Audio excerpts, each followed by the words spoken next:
انہوں نے تقریر کی, مجھے ویلکم کہا اور توقع ظاہر کی کہ میں انہیں کچھ اور باتیں سناؤں, میں تازہ وارد ہوں وہاں. تو اس سے پہلے کہ میں جواب دینے کے لیے کھڑا ہوتا وہ ڈاکٹر صاحب کھڑے ہو گئے.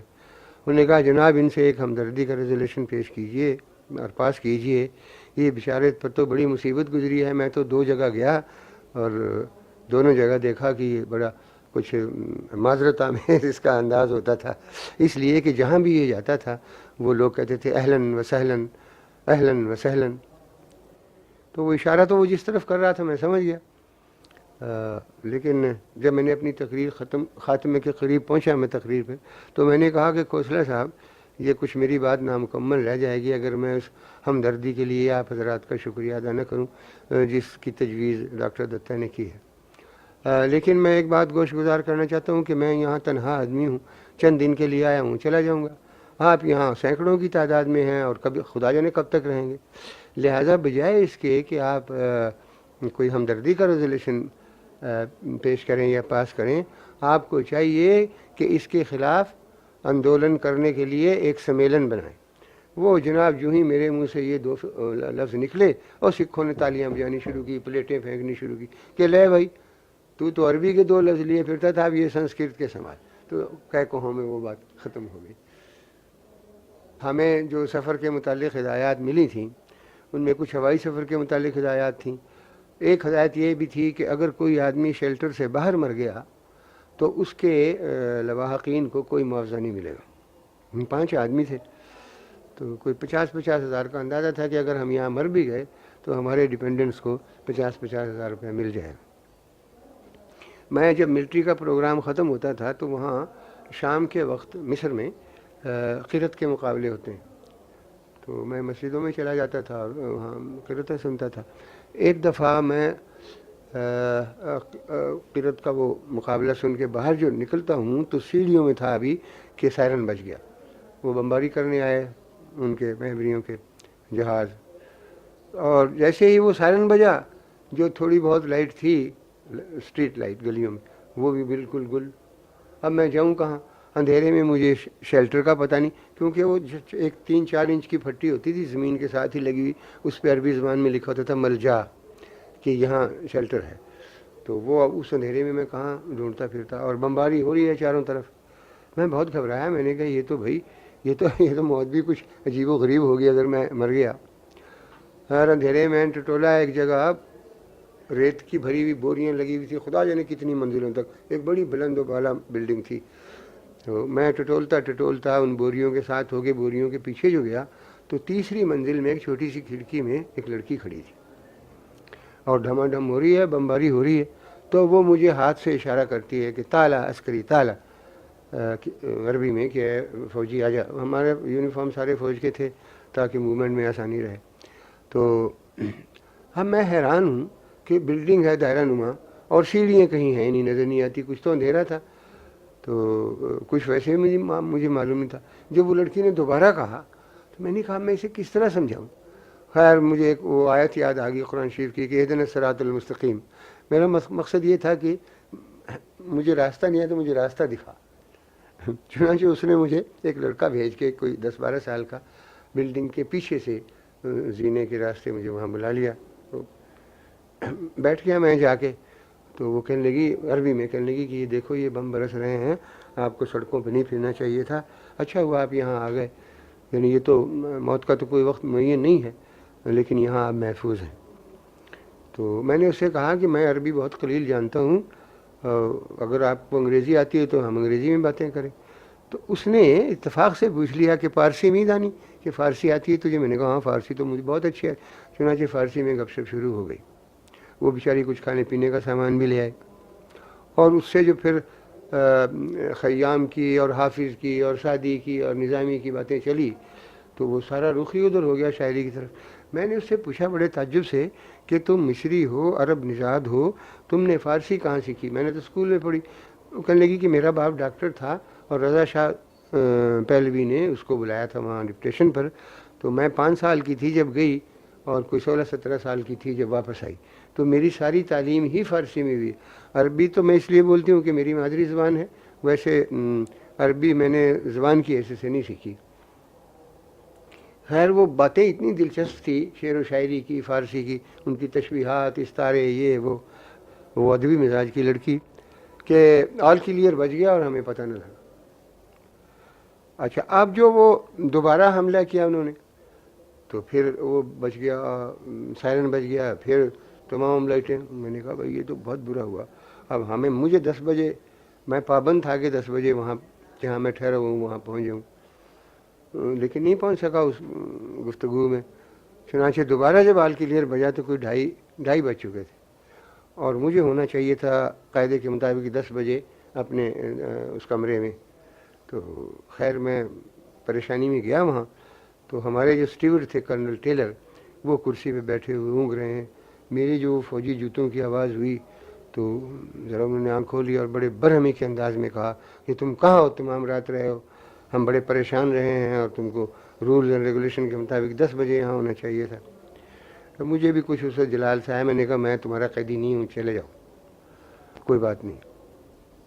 تو اس کا پھر یار لوگوں نے اس ملاقات کا، وہ کرنل شیر احمد وہاں بیٹھے ہوئے تھے، اگلے دن فوجی افسروں میں جو ذکر ہوا کہ رات اس نے اس طرح کی بے ضابطگی سے کی، مجھے بلایا گیا وہاں، سمجھایا گیا، تو میں نے وہ ساری ایک انگریز مجھ سے پنجابی بول رہا تھا، کہنے لگا منڈیا تو راتی کتنے رہے ہیں؟ میں نے کہا آپ بتائیں کہ آپ کون ہیں، پنجابی ہیں، پٹھوہاری ہیں یا کون؟ کہنے لگا میں تو انگریز ہوں، میں سیکنڈ لیفٹیننٹ سے میجر کے عہدے تک 15 سکھ ریجمنٹ میں رہا ہوں اور لاہور میں ہی رہا ہوں، تو کوئی لاہور دا حال سنا، پھر پیچھے کی تو رات کتنے رہے ہیں؟ میں نے کہا جی اس طرح معاملہ تھا۔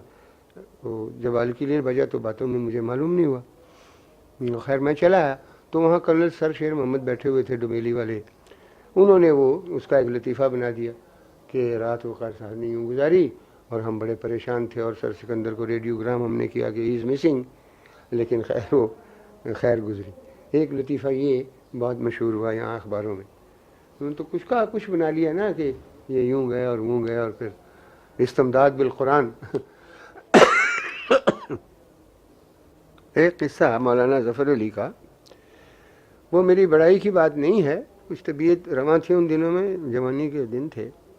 مولانا برما کے دورے سے آئے تو آتے انہوں نے یہ خبر سنی کہ سر سکندر حیات کو ریزرو بینک آف انڈیا کا ڈپٹی گورنر بنا دیا گیا۔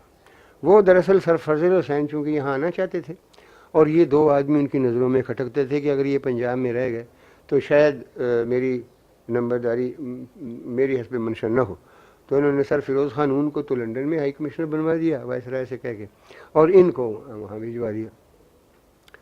میں جو گیا دفتر، اس وقت میرا زمیندار سے تعلق نہیں تھا ملازمت کا، ویسے مولانا برما سے آئے تھے تو میں سلام کرنے چلا گیا، تو بیٹھے ہوئے پنسل ہاتھ میں لے کے اور حقہ بج رہا ہے ان کا، شورش کشمیری، اس وقت اس کی مسیں بھیگ رہی تھی، چھوٹا ہی تھا یہ کہیں سے چلم بھر کے لایا اور مولانا نے حقہ پینا شروع کر دیا، لیکن بڑے پریشان بیٹھے ہوئے۔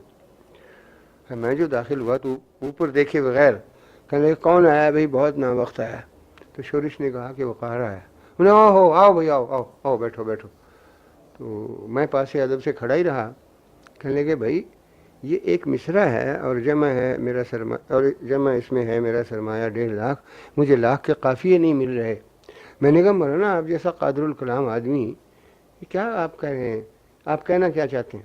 انہوں نے کہا بھائی یہ خبر پڑھ لو کہ سر سکندر حیات ریزرو بینک کے ڈپٹی گورنر بن گئے، اور یہ وہ ریزرو بینک ہے جس میں میرا بھی سرمایہ ہے، ضبطیوں، قرقیوں، ضمانتوں کی وجہ سے میں 1.5 لاکھ روپے دے چکا ہوں، اور آج کل مجھ سے ضمانت طلب کی ہے گورنمنٹ نے 4,000 کی۔ تو میں ان سے یہ کہنا چاہتا ہوں کہ بھائی کچھ میرا حصہ بھی ہے، یعنی جب اس میں ہے میرا سرمایہ 1.5 لاکھ۔ تو مولانا میں نے کہا یہ تو اتنی مشکل بات نہیں ہے جس کے لیے آپ جیسا قادر الکلام آدمی سوچنے بیٹھ جائے۔ میں نے کہا میں لکھواتا ہوں، آپ لکھیے۔ چنانچہ میں شروع ہو گیا کہ غل ہے ریزرو بینک کے ڈپٹی بنے ہیں آپ، عنوان دے دیا اس کا سر سکندر سے، اور کتنا سعید ماہ رجب کا ہے پہلا پاک۔ کہا بھائی واہ، تو یہ تو خوب کافی رہا، اور ہندوستان کا مال غنیمت ہے اور آپ کرتے ہیں شکر اس پہ مسلمان لاکھ لاکھ، ہے آپ کا تنور شکم جن کے دم سے گرم۔ یہ اس میں میرا کو مصرع اس طرح کرنے سے مولانا کا اصلاح شدہ مصرع ہے آپ کا تنور شکم جن کے دم سے گرم، میرا کچھ یوں تھا کہ پکی پکائی لے گئے جن کی اتار کے۔ موجود ان کے چولہوں میں اب بھی ہے گرم راکھ، اور میں بھی ریزرو بینک کا ایک حصے دار ہوں، اور جمع اس میں ہے میرا سرمایہ 1.5 لاکھ۔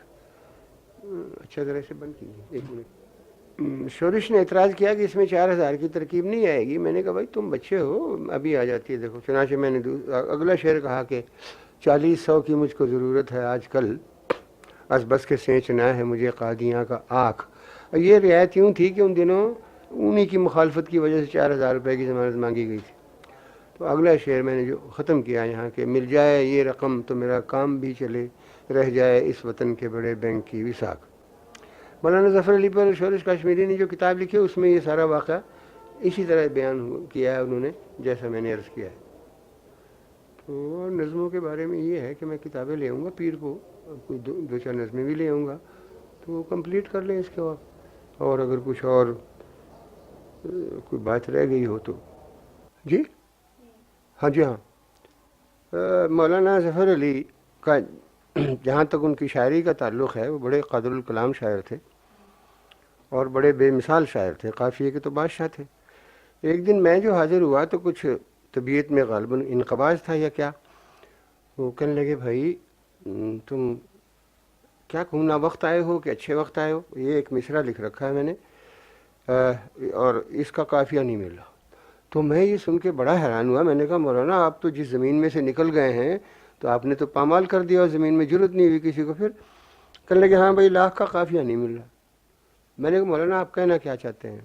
کہنے لگے میں کہنا یہ چاہتا ہوں کہ سر سکندر حیات کو ریزرو بینک کا ڈپٹی گورنر بنایا گیا ہے، اور جو مال ان کے سپرد کیا گیا ہے اس بینک میں، اس میں میرا بھی حصہ ہے، کیونکہ حکومت نے ضبطیوں، کرکیوں اور ضمانتوں کی رقم سے مجھ سے کوئی 1.5 لاکھ کے قریب روپیہ وصول کیا ہے۔